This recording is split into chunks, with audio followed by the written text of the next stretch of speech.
But everyone think about something you fear for a moment. Imagine experiencing that fear face to face. Imagine the panic setting in, the chills running down your spine, your hands starting to tremble. Now imagine your child or loved one, or even yourself facing that fear on a recurring basis.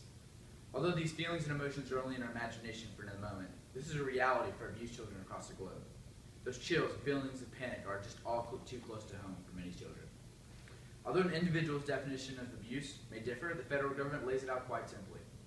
The federal government defines child abuse as any recent act or failure to act on the part of a parent or caregiver which results in death, serious physical or emotional harm, sexual abuse or exploitation, or an act or failure to act which presents an imminent risk of serious harm. Although we know a little bit about child abuse can be defined into more categories. According to child welfare, physical abuse can be defined as non-accidental physical injury, kicking, shaking, stabbing, throwing, hitting, or otherwise harming a child that is inflicted by a parent or caregiver. Verbal abuse is the act of excessively criticizing, belittling, or insulting a child. The definition of emotional abuse is a pattern of behavior that impairs a children's emotional development or sense of self-worth. Sexual abuse can be defined as activities by a parent or caregiver, such as fondling a child's genitals, penetration, incest, or rape. Now that we know a little bit about the different types of child abuse, in order to fully understand the effects of it, I have a few statistics I'll show. According to childhelp.org, approximately 676,569 children were found to be victims of abuse in 2011.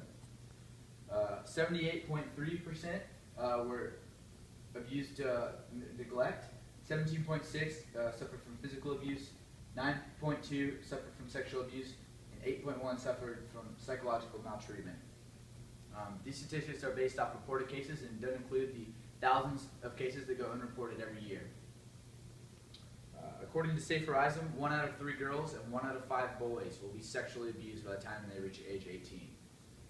According to the National Children's Alliance, an estimated 1,570 children died in 2011 as a result of child abuse or neglect. More than 81.8% of children who were killed were younger than 4 years old. A study done by Child Welfare shows that the number of children that die per day has grown from 3.13 in 1998 all the way up to a little over 5 per day by 2010, and that number continues to grow every day.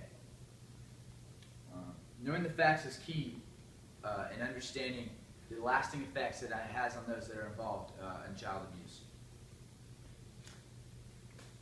A few short-term effects of child abuse, according to Child Welfare, can range from minor bruises or cuts or severe broken arms or hemorrhaging.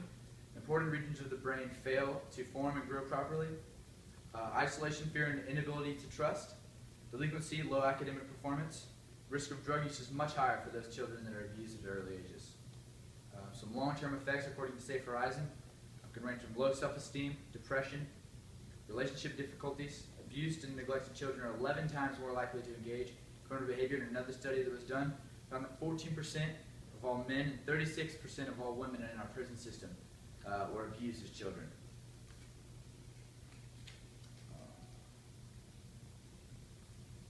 Child abuse is no joking matter, and it has lasting effects on those that are involved with it.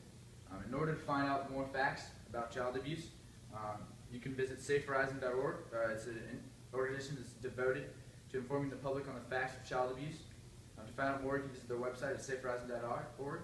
If you or anyone you should know should come across an instance of child abuse, you should report it to your local authorities immediately and dial 911 immediately.